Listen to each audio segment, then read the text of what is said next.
Bismillahirrahmanirrahim. Assalamualaikum warahmatullahi wabarakatuh. Jangan ke atas ya, bawah. Nah, jadi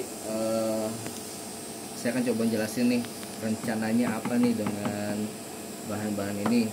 Ada kontainer, ada toples gede ukuran 16 liter. Kemudian ada tempat sampah di sini. Ini bukannya drum ya. Nah, jadi ini rencananya kita mau bikin smart equalizer.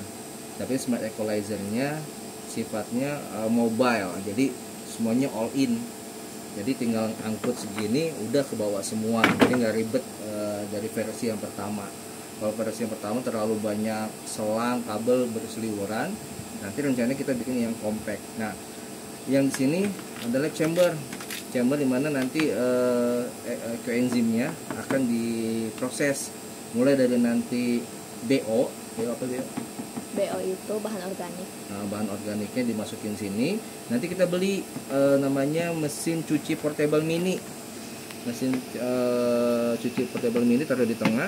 Nanti ketika BO-nya masuk, nah di sini tampungannya ini buat air putih, air mineral. Atau air apalah pokoknya air ya. Dan di sini adalah buat gula. Molase. Nah, di sini molase. Nah, nanti untuk yang ini kita bolongin nih bagian dalam. Nanti tembusin bagian dalam sini kita bolongin, nanti tembusin sini bolong buat masuk selang dari keran. Nah, masuk. Nah, di sini kita bikin stop keran apung. Jadi intinya airnya itu lalu ada di sini. Ketika airnya nanti disedot, dia ngisi lagi. Pas sudah penuh, dia akan nutup sendiri secara otomatis karena pakai keran apung. Nah, itu nanti kita beli di Tokopedia atau mungkin di material. Nah, kalau yang ini sih yang sebelah sini nih,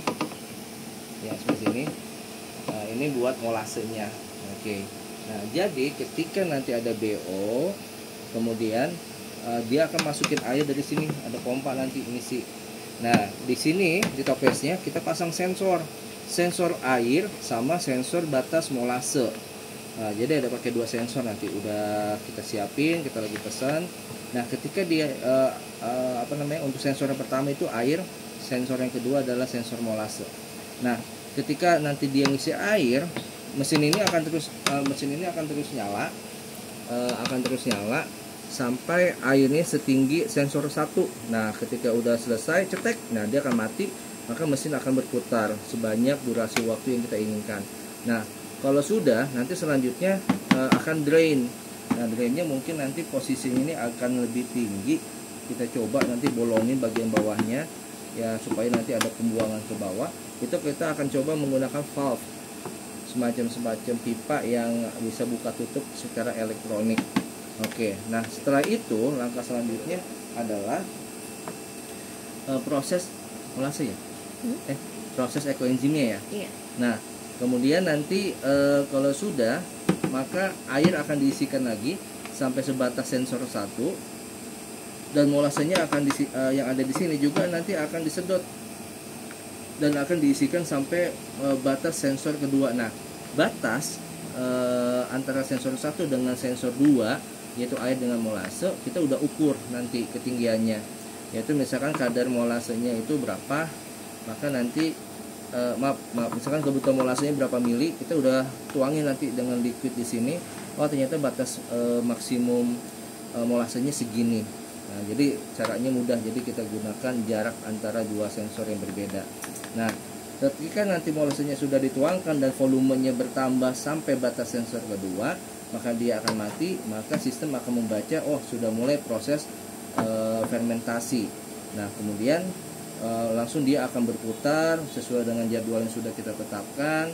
Dan selanjutnya nanti di sebelah kanan sini, sebelah sini, dan sebelah sini kita akan pasangkan lampu ya sebagai penghangat proses fermentasi yang ada di sini. Nah, itu akan diulang-ulang segala macam. Nah, nanti sistem pengkabelannya kita akan atur serapih mungkin. Misalkan di sini nanti kita akan bolongin berupa konektor. Nah, berupa konektor sehingga tidak mengganggu kita bikin yang rapi deh supaya tidak riuh gitu ya. Nah, nanti alatnya agak jauh sedikit sebelah sana aja. Nah, jadi gini, nanti kalau ketika proses ketika proses fermentasi pas BO sudah masuk di situ, itu tinggal tutup aja sebenarnya sih. Udah tinggal langsung tutup kayak begini. Kemudian nanti kita tutup bagian atas, sebenarnya udah nanti prosesnya itu ada di dalam. Nah, ada di dalam seperti ini. Nah, untuk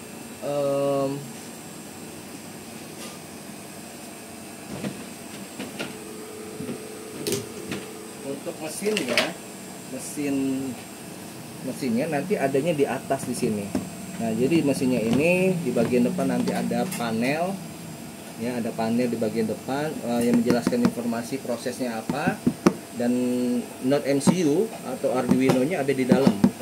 Soket-soket semuanya, relay ada di dalam, kelistrikan ada di dalam semua. Nah, nanti di bagian belakangnya ini ada soket kabel yang nanti akan dihubungkan dengan di sini juga nih. Nanti ada soket di sini. Jauhan dong, nggak kelihatan. Nah di sini. Jadi ada soket di sini, ada soket sini. Jadi ketika lagi proses dibawa, udah tinggal bawa terpisah seperti ini. Nanti tinggal colok soket di sini, soket di sini, udah selesai. Sama nanti ada kabel power, tinggal colok, maka sistem sudah bisa langsung berjalan.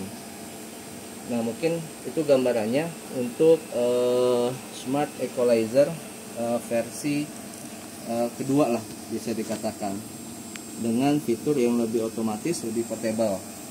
Nah, salah satu kelebihannya adalah jika kita gunakan seperti ini, masyarakat mudah untuk mereplikanya atau bisa membuat ulang, karena bahan-bahannya ini bisa diperoleh secara mudah di masyarakat. Yang kedua, ini juga mudah portable, jadi masyarakat nggak harus takut dengan kabel-kabel yang berseliweran atau pipa selang-selang yang berseliweran. Kalau misalkan nggak sengaja kesenggol, copot dan lain sebagainya, tuh udah nggak perlu khawatir lagi. Kalau seperti ini kan sudah portable, tinggal dibawa box bawah sama box atas, udah tinggal colok-colok, udah langsung bisa beroperasi. Nah, nanti sistemnya juga nanti akan ada display di sini, entah pakai LCD atau pakai LED matrix atau apa, nanti kita coba rencana depannya. Ya, mungkin itu aja untuk Smart Equalizer versi 2. Terima kasih. Assalamualaikum warahmatullahi wabarakatuh.